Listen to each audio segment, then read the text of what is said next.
Hello, mate. Right, brilliant. Right, so we got to.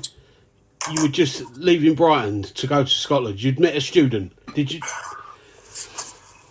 Yeah. Okay.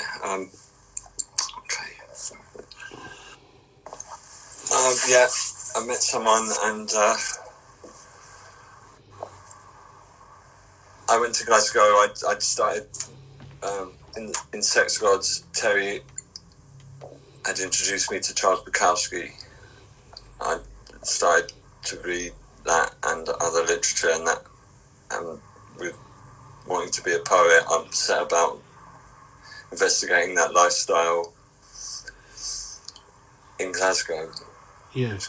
It was glorious. It was fantastic. I'd drive to Glasgow University in my little smashed up Renault TS Sport Black sunroof, listening to maybe Nirvana and dance music, and drive into the university and sneak in with her into some lectures, and we go drinking and Christmas shopping on Byers Road, and ended up in Balrinnie for the weekend. Yeah. It was the police chased me all. It was about an hour long. It was what's that song? There's a particular song I was listening to at the time. Heart-Shaped Box was one of them, but Yeah. that's all the dance tunes. But no, it was a it was a time. It was a good time in Glasgow. I had a lifestyle. I was living in a really nice tenement block with 4 girls, all beautiful girls, and drinking and writing poetry and saying, "Yeah, I'm going to do music," and getting up to no good. It was a really good time. Yeah. And making plans with the girlfriend. We were going to do this and do that, and it was pretty cool. Well, that's brilliant. And did you join any band or get anyone together at that stage? No. So it was just. I'd begun to form this reputation. They were like, "No, you're too good for all of that, Pete. You can be a poet." I was with these, but it was a new. Oh, these people are, who doesn't want to, have a posh girlfriend, get in a rock band and conquer the world? It's the thing to do, man. Yeah, especially these days. And it was all coming together. Yeah. So you was actually with a posh girl then in Scotland with. Oh, for me, yeah. Yeah. For me, it's different these days, but it all worked well back then too. Yeah. There's no. I have no class. That was in one of my first real good songs I've written. With blood on my hands, I got no class. I'm drinking wine, got dirt on my ass. Let's go where we have a good time. Reflect each other. Forget in the meantime. I can hear your curse. Your hurt I can share. Shall we take it together forever? Anywhere. That's brilliant that you can just recall things like that just straight off. I can recall all of my music. Yeah. Which means something to me. I know all that. That was from that early age, reading all the lyrics on the album sleeves. And I still know all of them by heart. Yeah. And all the ones on the radio. Yeah, so that's some knowledge though, isn't it? It's it's just a natural thing. It's a blessing and a curse. Yeah. So right, let's just get this in. So around that time, so Metro, did that come around that time or was that afterwards? Yeah, that was after. That was we'd been from Glasgow. We went to London and messed about there, and then we went to New York, and then we came back. It wasn't all. It was a maneuver. All of it. It wasn't all on someone's dollar. Do you know what I mean? This was all goes proper as well. Yeah. It was for me, and it was living hard and fast, you know. Yeah. Again, in my lyrics, it's all there. So what songs were you singing around that time and writing? What songs? Alien Gods, Princess India. They all. I have these early versions of them, and then as time goes by and they begin to grow, I edit them, and then they finally reach their place, and then to capture that moment is the key.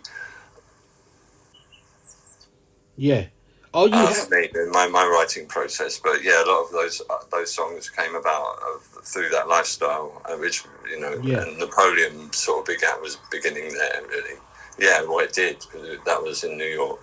Because I've noticed your songs, like you say, they morph into different songs, like your early recordings of them morph into different songs. And I just wondered if you was ever happy with the end result you got from them, because I've got the view that all your songs that are available, or I mean, I know I've got songs that are not available out there, but the ones that are available are essentially demos.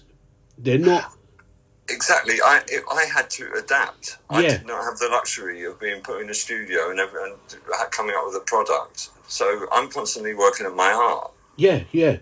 And looking for an opportunity to support myself. But at that time, I wasn't looking for that. I was just looking for the lifestyle. But no, I had to adapt my way of communicating or producing what I did with how I did it. Of course, it was so frustrating and it hurt. But and to try and retain the beauty of those songs and put them into different situations, it became tiring. And that's the way it is. That was what it was. But so was you here, and this is it, you know? Was you happy with the song? Because I'm trying to build a picture I was, and the people that were around me were like, "Pete, you're too good."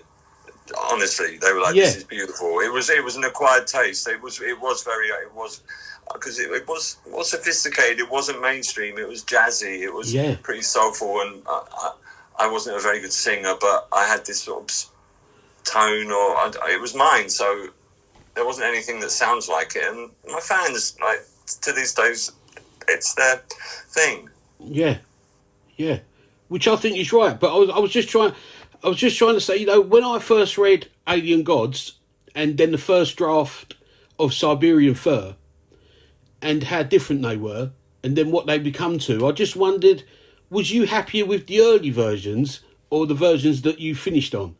Alien Gods, the first version, is the one. Right. My version, absolutely. Yeah. Siberian Fur was a poem which was one of those that I would morph into other things and take different lines and use them here and there, but they're all my words. Yeah. Linked into different songs, and they've been influential, and people have taken either lines and built songs around them, or the essence of my songs, and use them for their own profit without acknowledging my involvement, which again was part of it at the time. But when you get a bit older, it's not so funny, when you can't hide behind things. Because that's what I'm. Yeah, it's just if I go through your work, your music, it takes on, your music with your poetry takes on like almost two different meanings. Like your poetry, the ones that you've made into songs from your poems, they're like two separate pieces of work. Do you understand what I mean? It's I don't mean to be, No, I wouldn't work as like a classic musician, like say George Harrison or something, who could sit down and just write, "Here Comes the Sun." Yeah. That didn't happen so often with me. A few times it did. For Lovers being one of them. But often a song would begin as a poem, and I'd hear a piece of music. I suppose it's an early form of sampling, and I'd employ other musicians to play the tunes either on keyboard or guitar that I had written, and we'd work on it together and get an early demo, and that is often the form that a lot of my music became. Yeah. They are demos. If they ever were released as an album, there would have to be some reference to that in some way, I'd imagine. But I would love to dearly love to. It's a thing I will do at some point. To go into a studio and make an album that. Yeah. You know, I just for me to see what that would be like. Yeah. Because this is what I seem to think, you know, looking at music, it's like, you know, when you listen to Role Model, which became Napoleon, That's one of my favourites. Again, it's like two different bits of work, you know, it's two different pieces of work. So, and they're both demos. So the public, when they've heard these songs, have not really heard the finished product. You know what I'm trying to say? So if I said to you tomorrow, let's go into a studio and record these songs properly, they would not necessarily sound like that, would they, or would they? You know, like, which one would they necessarily sound like? You know, have you ever managed to get to the sound that was in your head? That's what I'm trying to say. You must have a sound in your head when you write these things. No, not with. Yeah. The only songs I've achieved that with are Princess India, Alien Gods,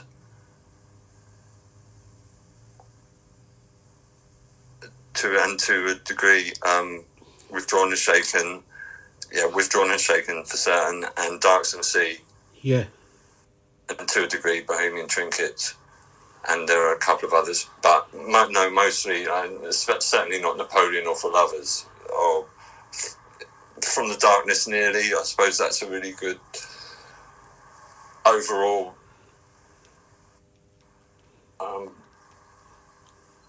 sound and delivery of who I was or what I was as a person and of what was going on. I was sort of happy with that, but no, not really. Well, when it does happen, you accept it, and again, it hurt when I achieved the sound I wanted, and I was right. Let's go take it to the next part. There was always something going wrong, and I couldn't collect. Yeah. There was always something, and a lot of the times it was drugs and alcohol, relationships. Yeah. There was always in my life. There was a lot of stuff not in my control. I'd have to deal with. Yeah. Wow. Yeah. And that was not having a job. You know, I had to construct my own situation to produce music, writings, and it was, as I was beginning then, paintings. Yeah. And I was a suffering, starving artist. Yeah. Well, with a drug habit, and I was an alcoholic. And by then, I had a drug habit. I'd come into the equation as well. Yeah. So you actually living the bona fide life of a poet and artist, aren't you? A troubled artist, you know. So when you wrote, do you mind if I ask you about certain songs? I was going to ask you, when you wrote For Lovers, what that was actually about, because there's lots of things out there. It was a breakup with the biggest myth. Well, if it is a myth, is that it was about your breakup of a marriage, that you were married and broke up, and it's not about the breakup of it. Yeah. It was my desperation at how troubled we were. We were one of those couples with domestic problems. Yeah. She was crazy. And we were both drug addicts and alcoholics. Yeah. Q, problems with the authorities. Yeah. Desperate family problems, all sorts of things which were getting in the way of my music. And, For Lovers, after one particularly bad night, it was a bad relation, like fucking domestics, my pal would say. And a particularly bad night, I walked in with Jew, and he was like, he knew the point. He was like, I said, oh, I've got something. Yeah. Played it on the guitar, and he was like, okay, right, let's get a rough thing down. Got it down in. He's like, let's put some keyboards on it, and then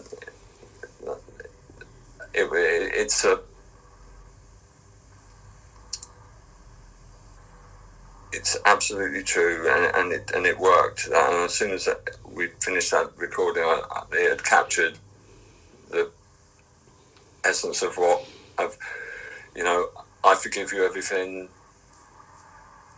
Yeah, that's a line I was going to. You're trapped in a relationship, and you can't get out of it. There's no getting out of this. Yeah. Because that was the line I was going to ask you about. What does that line actually mean? I forgive you everything. She was appalling, man. Yeah. Mate, me too. Like, it was just appalling. Yeah. And so, we crossed that line so many times, and anything went. So, and we just couldn't leave each other, and it took people to tear us apart to get us away from each other, to stop everything destruct. Yeah. Destroying everything, or one of us dying. Yeah. We both survived, you know. Yeah. Because it's what that song's about. The original song of that, before you done it with Pete Doherty, is a very heart-wrenching lyric with the music, if you know what I mean. I mean, it's the real deal. Yeah. The song was lost in the recording, and it became a scramble in the, and I'm sure the sort of politics of it, or whatever, the mad craziness of it, was something that got it noticed, and that's nominated for an Ivor Novello for the best song. I like to think it was a pure song written from the heart about truth, and that's what the award is about. And only Julian Taylor and I and Julian have any right to that credit for that song. It's only Julian and I that have any credit to that song. Yeah, I agree with that. I think it's because and my publishers know it, but there's look at the credits. There's about the bloke who popped into the studio and it was Fior's mate. I think he lent me or got me some brown, or Fior snuck that one in. There was all sorts of stuff going on. Yeah. We'll talk about that later. Yeah, but that's I was just going to say that. By then things had moved on, progressed. That's later on, isn't it? Yeah, because that's what I was going to say. The original. Did we get enough there? Because that was one of the lines I wanted to get across. Was, you know, in your edit, maybe the only people that should have any credits on the writing for Lovers are me and Julian. Yeah. The rest was a fiasco. As I've looked in my journal the other day, at the time, but I couldn't control it, and I was I was a slave to heroin and vodka at that time. Slave. Yeah. I couldn't even come down for 10 minutes. It was obscene. Yeah. Yeah, tough times. Very tough times. Very. Because I've got some notes. I'm going to grab some notes in a minute, but I wanted to cover that session with Julian when you originally done For Lovers, Chaser, Reasons to Stay, From the Darkness. You know, that session is such a mind-blowing session of songs that should have gone to an album. Do you know what I mean? My heart broke when it didn't. Really, I thought, you've got it. Yeah. And that happened a few times. I thought, come on. But again, there were people around me who reacted like you. They were like, this is just... Julian, they were like this, you know, with his trumpet playing so soulful, his beautiful double bass. Yeah. You know, this was real jazz, and I was living in Hampstead. I just published a poetry book. It was like, come on, give me some money. Yeah. And when I met people, they weren't having it. But that's what is so criminal. Let me just grab the notes. Give me 2 seconds.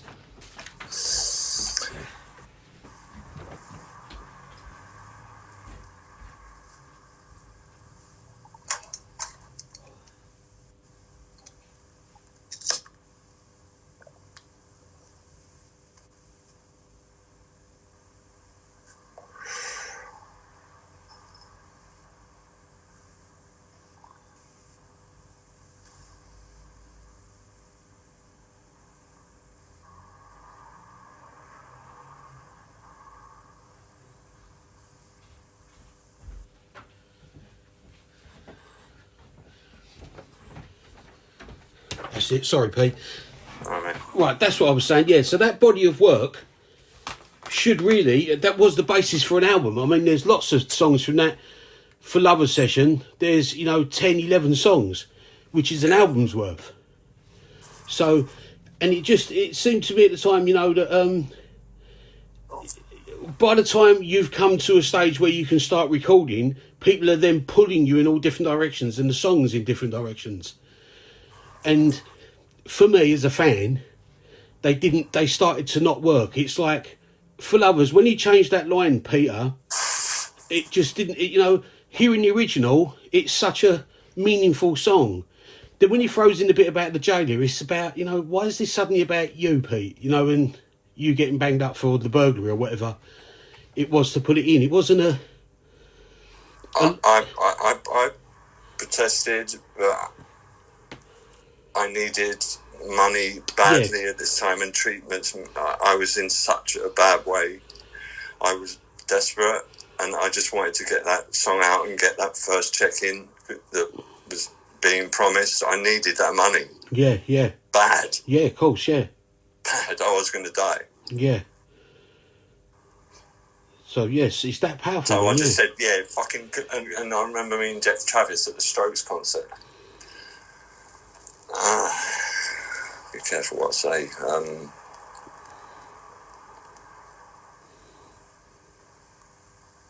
I needed the money, and I agreed to get whatever needed to be done. So something needed. I was 33, 34. Something needed to change. I was in a bad way. Yeah. I was very weak, very frail. Not outwardly to see. I was sort of near the end, and I'd pretty vicious, and in a way like an injured animal. Yeah.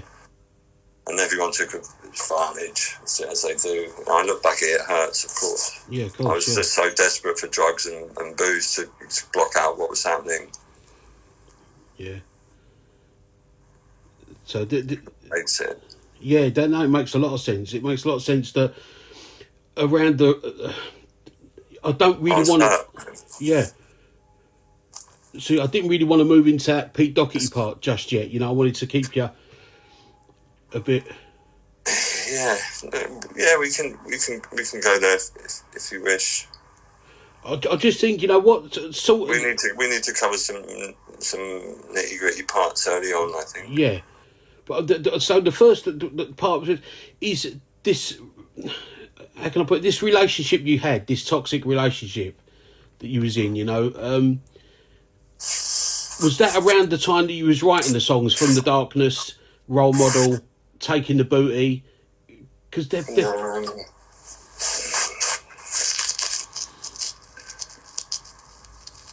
no, I'd written those songs before. Yeah. Sorry, I was moving the camera about. I began. That's it. When Pete came along, I began to I was pretty banged up. I began to dismantle stuff that I'd used before and present something that I thought was unique and might appeal and get me to another stage of getting into the business and getting an income. Yeah. Does that make sense? Yeah, it does, yeah. So there wasn't any real pure stuff. I had too much. My habit was all consuming. I could turn it on when required, and I was a good performer. I never missed a beat on stage. But as being productive with original material, no. Wow. You're correct. The songs lost their potency, and it's a regret of mine, for sure. Yeah. No, I would have liked to explore that time, but it was because in a way it was when a lot of things were happening, and I couldn't take advantage of them and enjoy them because I was so ill. Yeah, because like you said, there was a lot happening around that time. I mean, when you met Peter, was it 2001? 2000 you met him? 2001. So you was in a bad way, but 2000, yeah. Yeah. So So you're in a bad way, which I understand, but then, bang, you're off to Sundance. You know, and it's like a powerful thing. You know, look, and the Sundance show is fantastic. Your voice, the music, everything's just as Mr. Beat is there. Thank you. Yeah. Which is in such, juxtaposed to how you're living. I was living pretty well in myself by then. I thought I was sort of comfortable in myself.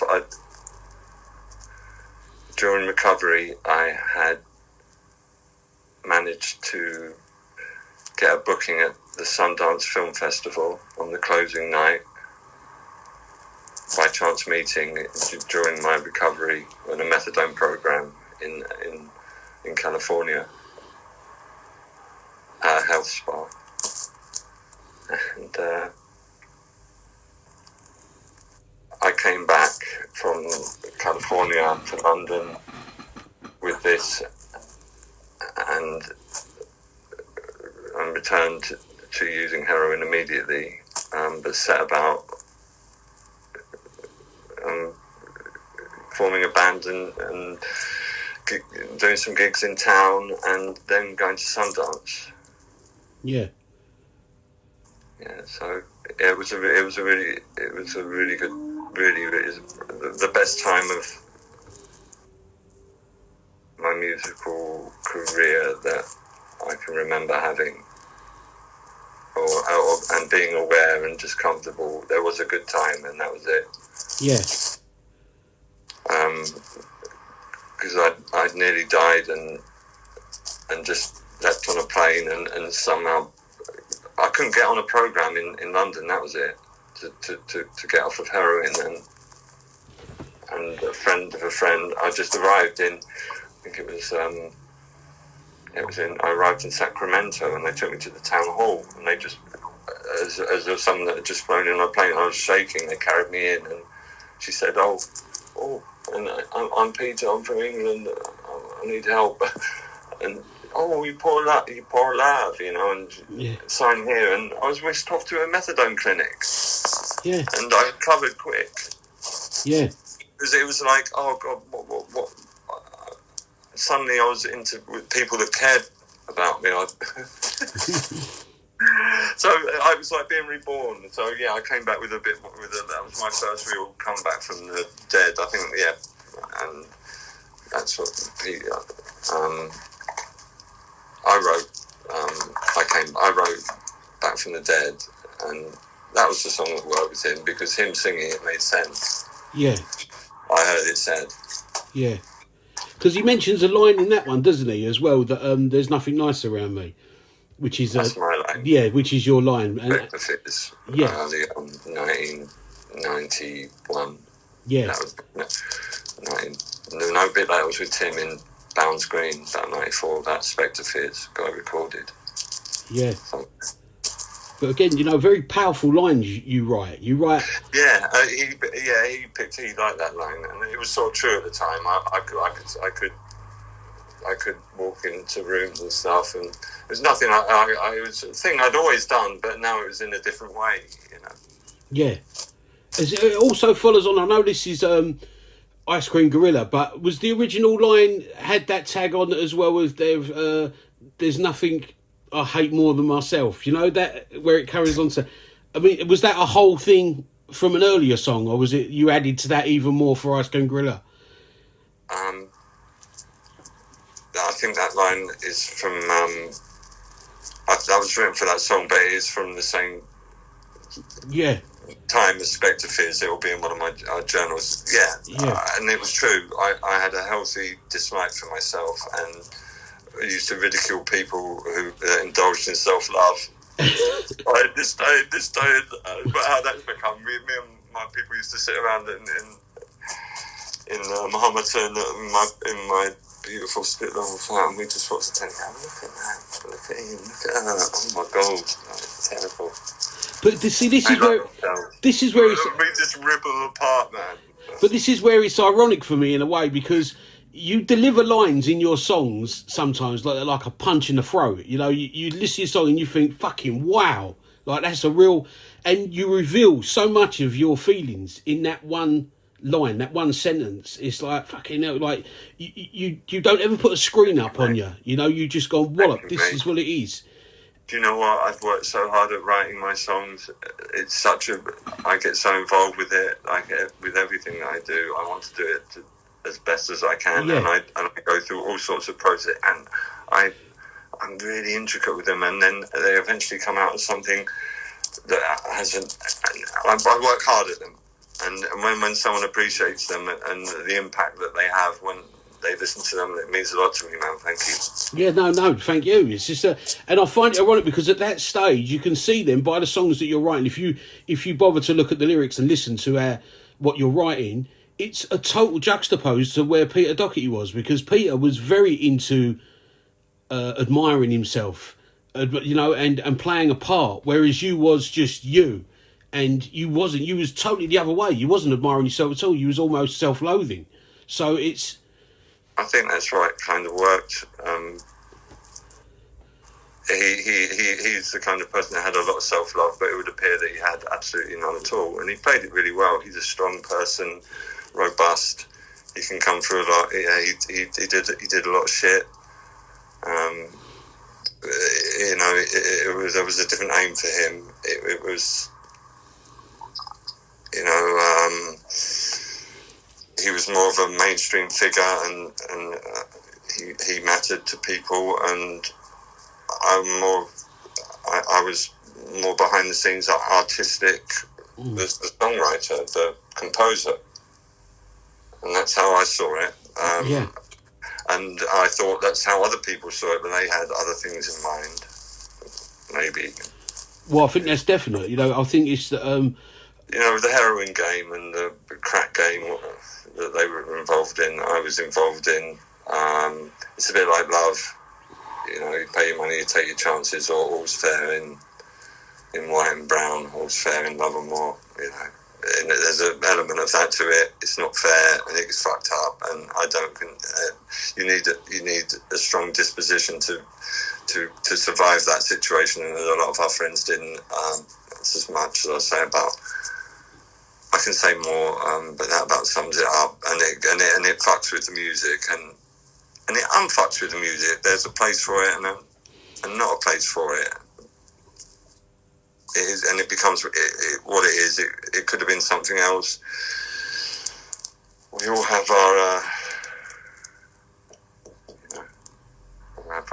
regrets. Yeah, I missed making a lot of great music. I'm sure. Some people are angry at me for that. Some people admire me for coming through it. You know, because it did hurt me and take a lot out of me, and that led here, and you know, Yeah. And recently, I think I wanted to do it for myself. I've composed some music and written some music, and I've composed some prose or poems, and for myself, they're different. There's still me there. I'm glad that I've come through and can do it, and I'm going to do some more. Yeah, no, brilliant. I just wondered at that time, was there ever a moment where you sat down and said, well, Pete, listen, you can use these lines, this poetry, or these songs that I've written, you know, because it goes right back to the Libertines album that he's using your poetry. Yeah. So there was a unwritten contract. Yeah, like an agreement, yeah. But surely he should have given... Do you feel that... I don't want to put words into your mouth, but do you feel that he should have given you credit? It was a constant source of annoyment and frustration that he just wouldn't speak up. He'd speak my words on screen, but never really speak my name. It was like, yeah, I can't really associate myself with this character. Yeah. Because the one of the most powerful ones that I see was when he was on MTV and he delivered your poem, Wolfman. Yeah, did you see Carl's face when Carl's like, what are you doing? You're ripping Wolfe off. Yeah. What are you doing? What, are you in now? That's what Carl's looking at him like that for, and fair play. Yeah, but I mean, so that like, so that this what so he does that, which I understand, and then I see Baby Shambles a few times live, and they played that song when Gemma was in it with Patrick Walden, and they play that song as like a mainstay of their you know, it's part of their set. It's not like a throwaway song or an encore. It's actually part of their set. And then when it comes to making the album, it was dropped. So it's like he's giving, you know, but it's almost to me like he uses you as a springboard, but then drops you at the last minute because then he hasn't got to give you anything. You know, he can garner everything he needs from it without actually giving you any credit or any money. It just used to look a bit odd when he blatantly used my stuff, but like I'd like not say anything about it or let people think that it was him. That's it. He let people assume that he was a poetic genius. Yeah. Or people described him as that. Yeah, but it's also because it's and the paintings. He didn't start doing that until we saw my that's. Yeah, because I was going to say about the blood paintings. You know, the people I spoke to around it. You know, you were doing blood paintings on the wall of your home. Yeah. Before Peter was even in your life. Yeah, and as you say, as I said, in the white and brown. Yeah. You know, it's all what they call it, a fish barrel, a barrel shoot, or shooting craps. I don't know. Yeah, I know. It's painful, man. Like, yeah, cool. So when I think back, when I sit here with nothing. Yeah. I miss my son and my partner Natalie, and I'm fighting hard for them. And I'm doing good. I'm doing all right, but it's you know, more obvious now than ever before. You know, what's, you know.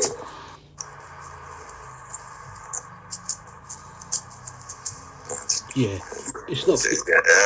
Yeah, man. But with something like heroin and crack, it can always. I'm a big believer in. Like they say, well, you can't do nothing about the past, mate. I say, well, you can actually, because if you look after the future and that changes in some way, or you are where you want, then the past takes on a different meaning. You're right. You're on your way here, you're not there. You're on your way here, and I'm on my way to you know, a different. I've come through what happened. It was close, many times, but I survived. Yeah, you definitely have survived. You are definitely a survivor. That's definite. I think. Yes. I kind of wished I hadn't. And then no, I don't ever wish that. No, because there's no point. Certainly not. Exactly. So, well, to bring you up to date, how did you meet Natalie? I was in, again, one of my many self-recovery moments in California with Colin Swift, a counsellor. We were in Tahoe. It was beautiful. Yeah, really nice. I was very lonely. I'd broken up from I think 7-year relationship, not that long, yeah, quite some time before, and I got a message online, and it was from Natalie, and she said, "What are you doing in California? Are you recording any music?" And we started talking, and I got on a plane and went to see her, and when I saw that, you know, she floored me. I liked her. Yeah, brilliant. Did it blossom from there? I mean, was it a literal case of you met her and then? Pretty much, man. She knocked me off my feet. Yeah. You know, I was just ready to see her, and she was, you know, just what I wanted at that time. And yeah. don't like this.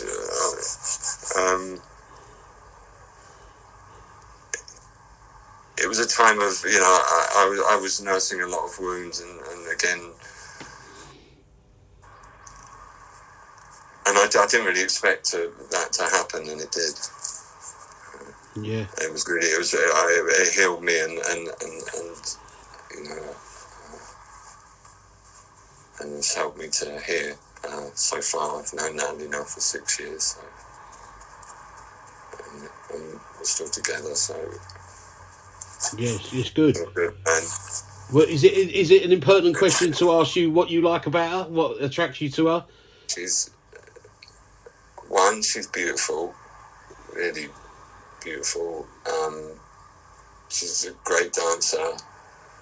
She's a really great singer, and she has great taste in music and clothes and fashion. And she's a beautiful person, really kind. And all of these things, I thought, tick, tick, tick, tick. I'd like to have a child with you. And she's like, no, but it happened anyway. Yeah, no, great. It was one of those things. It's one of those things inexplicable. And it hadn't happened to me for a long time. Maybe since the early 90s. Yeah. Because from what I've seen and from what I've spoken to Natalie and talked to you, she's a very grounding influence in your life and very honest. She's one of the very few people I've spoken to around you that would not blow smoke up your ass, but at the same time would not hurt you. You know? You got it, mate. Thank you. I can't... There's nothing of that. My girlfriends in the past have always... there was always an element of that, and it would be because of who I was, or because of my... or because of my drug and alcohol reputation, and they were similar. Natalie is not that, and she's just so honest, and I don't affect who she is. She is who she is. Yeah. There's no... Usually, before it hasn't been like that. It's just some sort of magic. And we have a child together, Arthur. He's now 5, and that's a miracle. If people would have seen me in my darkest moments, they would have never believed that this could have happened. And when it happened, people said, "Are you sure, Pete? It's like, this is wrong. He could come out like Frankenstein, man. Like, what have you? Are you checked yourself?" I was like, yeah. And like many times, and he's so healthy and joy to everyone. Everyone was like, "Oh, Pete, what have you done?" But he's a joy. Yeah. And she's a grounding. They're my future. Yeah, definitely. And it's good you see it like that. I think you're right. You know, and that's quite shocking to think that people around you was that negative about it. I mean, they were. Yeah. Everyone was. There was maybe 1 or 2 that weren't. Maybe they found that. I don't want to say too much, but maybe... I've been so extreme, man. I can't blame them. Christ, I'd done everything by then. Yeah. But it was like... Yeah. Like that. And, but I knew I'm not bad at heart, man. I'm not. Yeah. I'm like Valjean or the Count of Monte Cristo. Yeah, yeah. I'd say so. Yeah, you are, yeah. Yeah, definitely. I love those characters, man. I love it. I love a good. There's been an element of that. And I don't find you. Those types, man. You got, don't let your friends down, and stand up for what you believe in. It's all true, So. I don't find that you're a character, if you know what I mean. You are a character, definite, like an individual character. I don't believe I've never got the guys that you're playing a part or you're playing a character like you get with most people. It's literally. No, I don't know. I was rambling. Sorry, I'm paying attention again. I've always wanted to be an actor, but it never came.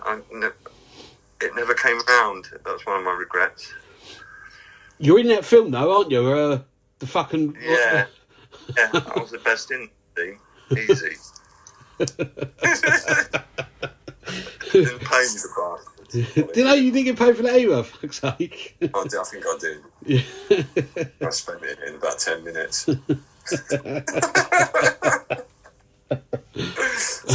Is it because I found that film? Oh, it's funny, man. Like it was funny. Like, oh man, yeah. There was some funny. Pete can be hilariously funny. He's like Mr. Bump, staggering around. Anything he'd touch, he'd break. But they were like, "That's you." I was like, "No." But he had a special talent for it. He could walk in. I'd be like, "Don't touch the fridge. Touch the fridge. Collapse. Stay there. Don't fucking move." Crash, bang. I should imagine he's quite hard to be around. Exhausting, even. Exhausting. Yeah. Exhausting. Those, there would be. I'd get it just so at the Wolfe Den. It would be all like the girls would be chilling. Everyone's chilling. You all right? Yeah. All right. Yeah. Everyone got what they need. Right. Put the film on. Crash. Front door going. Oh, ruckus down. It's eerie. Oh. Yeah. Oh, all right. All right. Brace yourselves, everyone.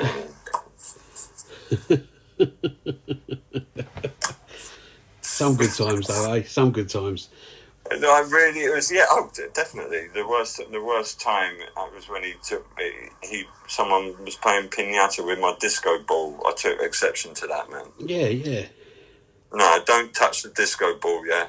Right now, you've all got to go. Get out. Yeah, some good times, man. Very good time. Because you can see in them early interviews that you've done that you're very gracious with him. And had some visitors to that place, bro. Wow. Yeah. I could do one of those, like, what is it? Wait, it's like one of those brothels where all the MPs go. Yeah, one expose. Oh, no! Because I always get that image of you, especially with Pete, with the early interviews and that. You just, like I've said to you before, you're very gracious in it, and he's like a little annoying younger brother around you, rallying around, trying to nick that little bit of limelight that you get. He's in on.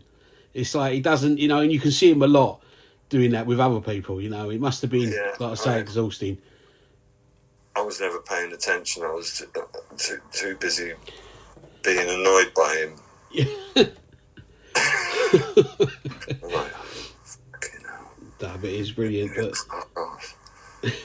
But I think we've covered a lot today, Pete. I think we've done all right today. Hey, has it gone well? It's gone really well. Yeah, I think it's gone really well. We've done enough. Yeah, well, we can come back afterwards. We can come back and visit it because there's obviously moments that we should cover a bit more in depth. But I didn't want to spring it on you now. It's just. No, I think it's good for today. Yeah, that's good for today. That's yeah. There were some good moments there where I really connected. Yeah. And I thought, that's the point I wanted to get across. A few not quite. Yeah. But mostly good. And thank you, man. No, you got to thank me. You steered me in the right direction. It was like I was a bit shaky at first, but when it was like, I take yourself seriously as an artist. Don't switch off and do your usual thing.